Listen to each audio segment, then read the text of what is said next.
Happy Thanksgiving, everyone. Well, I'll tell you, a couple of years ago, somebody said to me, Kurt, happy Turkey Day. And I told them, well, I appreciate that, but it's not Turkey Day. Although I do hope we have a lot of turkey. I've seen what Sally has ready for us, but we'll probably have our fill. The reality is it's not a Turkey Day, it's Thanksgiving. In fact, George Washington, the first president of the United States, recognized a day of thanks for God's providential blessing upon this nation. And he took a day and made a special day of that. And other presidents began to follow that a couple of years along. And it wasn't until Abraham Lincoln that Abraham Lincoln actually made a day, a national proclamation for a day of Thanksgiving. And he made it at the last of November. But it wasn't until 1942 that Congress finally said, we're going to make this an official federal holiday, that at least one day a year, we're going to stop and be thankful for all the great blessings we have as a nation. And that's why we celebrate it on the fourth Friday of November. And so here we're coming upon that, a special day of Thanksgiving. But you know, Thanksgiving is not just a day. It should be a way of life. I was reading a study the other day.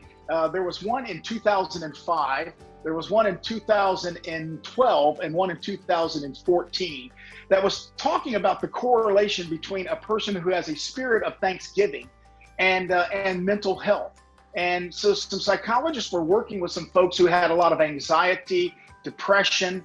And so in one of the studies, they said, we want you to every single day write a letter of gratitude and thanksgiving to someone you know. And so over a period of time, as they began to do this, they saw dramatic increases and improvements in their anxiety levels and their depressions and just their general life situation. I think we understand that having a spirit of thanksgiving and gratitude is a great thing. So it's not just a single day, it's a life event. When I was a little boy, I remember one of the songs we used to sing. It was count your many blessings. Count them one by one. Count your many blessings. See what God has done. Well, I've got a lot to be thankful for, and we all have a lot to be thankful for. Let me just articulate a few for you. First of all, I'm thankful for our calling, that we can take our professional life, our training, our experience, and move into an area that can be so transforming for children and families. I'm thankful for this model of community-based care. As Jeb Bush said, that we moved it away from a one-size-fits-all government solution only to now moving into communities with big hearts and big ideas and engagement and accountability, all of these areas that will make a difference and change lives. And we have seen that. And we've seen some great things. And I'm thankful for this system of care that we have here in Florida. But I'm also thankful for the people that do. Systems don't change lives, people do. And I have so much to be thankful for, I think we all do, for the great folks that engage this community-based care model that we have. Our great providers and our great lead agencies from around in the different communities. We have such professionalism, compassion, and leadership.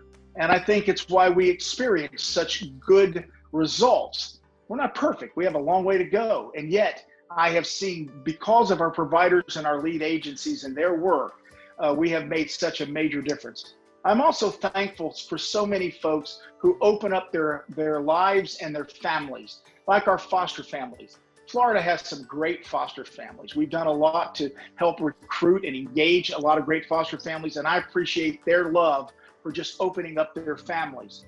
I am so thankful for our residential care providers. You know, they deal with a higher acuity level with sometimes in some of the trauma that these children have faced. And yet Florida leads the nation and helped develop the nation in our quality residential care facilities. And I think that it's proven that we have some great facilities. But I'm thankful that their commitment to this is second to none. I'm also thankful for our relative and non-relative caregivers. We rely on them and we want to continue to support them. I'm thankful that they open up their homes. For our case managers who, even during COVID, put themselves out there to make sure that our children were being protected and getting the right services. I'm thankful for our therapists, for our stakeholders like the Guardian Ad Litem, for FAPA, for the Children's Campaign, for the Children's Movement, for our One Voice Impact, our voice movement that we have, and all of the great work we're doing in that area. I'm also thankful for our relationship with the Department of Children and Families. Chad Popple has opened the department up in such a way, and I'm thankful that we can continue to have relationships, good relationships there. And I'm particularly thankful for the Florida legislature, the Florida House, Speaker Sprowls and his team, the Florida Senate, President Wilton Simpson, who has a real heart for this area. I'm thankful that we get an opportunity to spend some time and work with them. I look forward to some of the good outcomes over this next couple of years. And then I'm also thankful where we're headed. But you can't go in the right direction unless you have great leadership. The Florida Coalition has an unbelievable group of leaders who engage in this as like their second job. John Cooper, who is our board chair, and Elizabeth Winter, who's our foundation chair, have done an amazing work as the leaders of their respected areas. And during COVID, they have really shown how much they've engaged. You don't see it like I get to see it as the CEO of this organization, but they have given of themselves in a special way, and I'm deeply thankful for them and their staff. I'm also thankful for the leadership of our board. We have a great board, very committed board, engaged, and I'm also thankful to our membership. I can tell you this, of the 90 different organizations we have out there, every one of them bringing their own level of professionalism. I'm so thankful for them. I have been blessed, deeply blessed with an unbelievable staff at the Coalition. The number of folks that we've been able to bring in even this year and to work on all of the different projects that we have, just exceptional education, experience, but mostly passion and commitment to do a great work. So I've got a lot to be thankful for. And I know that I could sit back at night and say, yeah, count your many blessings, count them one by one, count your many blessings and see what God has done. He's doing a great work in the Coalition, and I believe in Florida and our community-based care.